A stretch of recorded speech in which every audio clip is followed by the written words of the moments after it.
Bonjour à toutes et à tous, soyez les bienvenus sur le plateau de l'interview juridique du mois, émission qui vous est proposée par FDV TV en direct de l'Université Jean Moulin Lyon 3.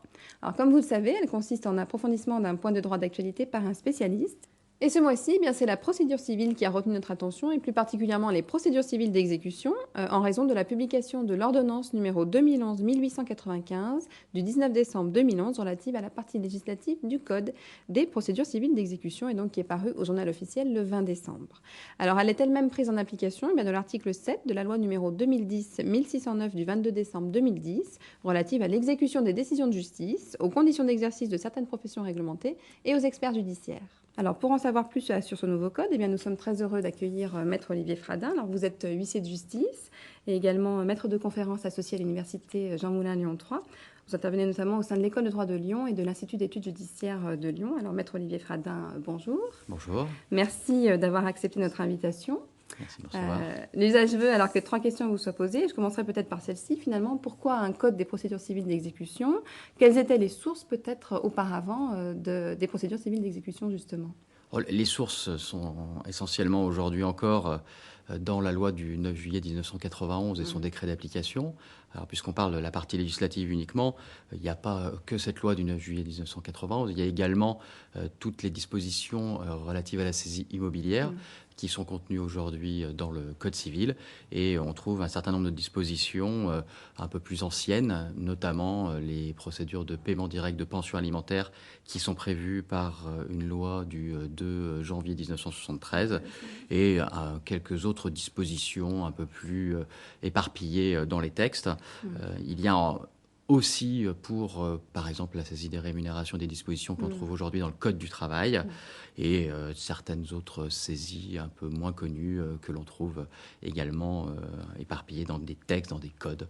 Il y a, c'est vrai, aujourd'hui un certain éparpillement des dispositions légales. D'accord. Donc ce code était-il finalement bienvenu peut-être par oui, il est certainement bienvenu, ne serait-ce que pour améliorer l'accès au droit, puisqu'il fallait peut-être envisager ce travail de codification pour regrouper ces sources. La question est plus de savoir après si cette codification est totalement achevée, si elle est complète, si on ne pouvait pas faire plus. Peut-être d'ailleurs, elle ne va peut-être pas assez loin, mais c'est une discussion qui sera certainement celle que tous les praticiens et bien sûr les universitaires auront. D'accord. Alors, comment elle s'est opérée, cette codification, finalement? C'est un serpent de mer, hein, le Code des procédures d'exécution, puisqu'on en parlait déjà dans le Code de procédure civile, mais également dans la loi elle-même du 9 juillet 1991, qui, dans ses dispositions finales, prévoyait qu'un décret codifie les dispositions des procédures d'exécution. Il n'y a jamais eu aucun texte qui a pu aboutir. Et la loi que vous avez citée du 22 décembre 2010, donc il y a une grosse année, a habilité le gouvernement pour procéder par voie d'ordonnance. L'habilitation tombait le 31 décembre 2011 et donc il était temps puisque l'ordonnance qui a permis donc de codifier la partie législative du Code des procédures est sortie, a été publiée, une ordonnance du 19 décembre 2011, quelques jours avant la deadline. D'accord. Très bien.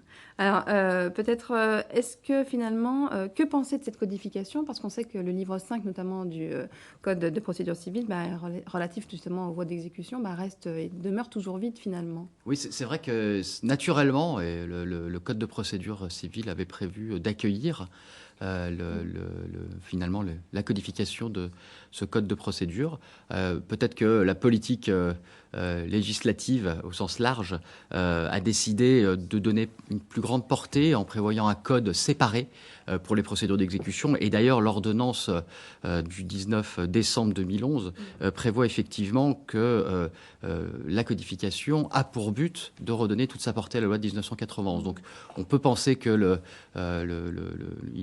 finalement de prévoir un code séparé était peut-être la meilleure façon de redonner toute sa portée à la loi de 1991. D'accord.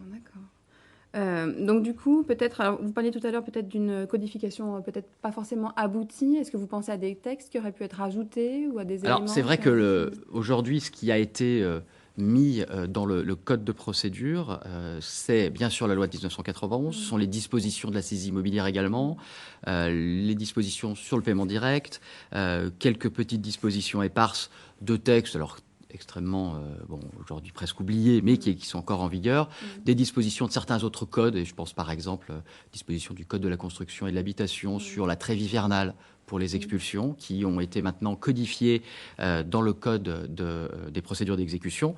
Mais il y a un certain nombre de dispositions qu'on ne retrouve pas dans ce code. C'est la saisie des rémunérations, qui est quand même un pan important des procédures d'exécution, qui restera dans le code du travail. La saisie des aéronefs, qui est un peu moins pratiquée, mais qui se rencontre, qui reste dans le récent code des transports. Alors on n'a peut-être pas voulu non plus, alors que le code des transports est récent, enlever certaines dispositions pour les mettre dans un autre code. Et puis des saisies très particulière. Je pense à la saisie de brevet qui reste, par exemple, dans le Code de la propriété intellectuelle. Voilà, mais c'est vrai que la codification n'est pas totale, alors ce qui, bien sûr, va peut-être poser certaines difficultés. Alors, le Code de procédure d'exécution lui-même essaye de guider son lecteur, puisqu'il renvoie le Code, pour certaines dispositions, finalement, aux dispositions pertinentes des autres codes. Il l'indique expressément. Alors, pas pour toutes les dispositions de procédure d'exécution, mais en tout cas pour un certain nombre. Donc il y a quand même un guide qui est posé pour une meilleure lisibilité. Et des sources peut-être supranationales, non? Je pense notamment au règlement CE de 2004 sur le titre exécutoire européen. Par exemple, oui, effectivement, on aurait pu penser que les sources européennes, spécialement des procédures d'exécution, pouvaient être insérées dans ce code. Il n'en a rien été. Notamment, on pense effectivement au titre exécutoire européen qui aurait pu se retrouver dans le code. Mais je pense que là, c'est peut-être une façon de faire qui est générale dès lors qu'il y a une codification. Les sources supranationales qui sont d'application directe, justement, précisément les règlements européens, eh bien, ne se retrouvent jamais dans les textes internes.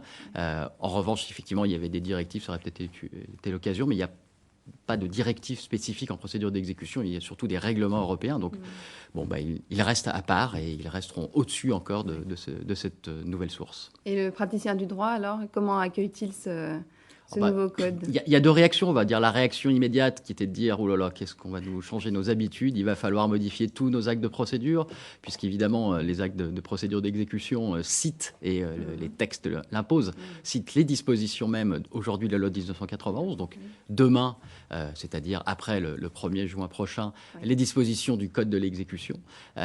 Donc il va falloir modifier tous ces actes. Mais je pense que le praticien qui a aussi envie que l'on comprenne réellement la matière pour qu'elle soit bien comprise, notamment par les justiciables auxquels il s'adresse, eh bien, grâce à cette codification, on aura peut-être plus de facilité aussi à pouvoir indiquer où se trouvent les textes.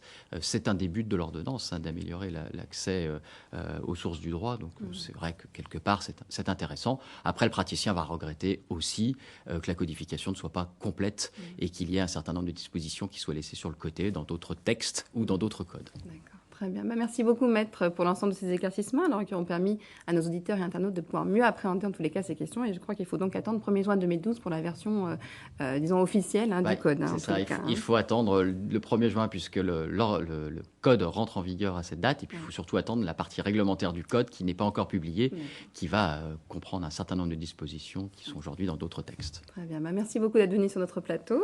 Et puis, quant à moi, je vous donne rendez-vous le mois prochain pour une nouvelle édition de l'interview juridique du mois. N'oubliez pas de laisser libre cours à votre curiosité d'ici là.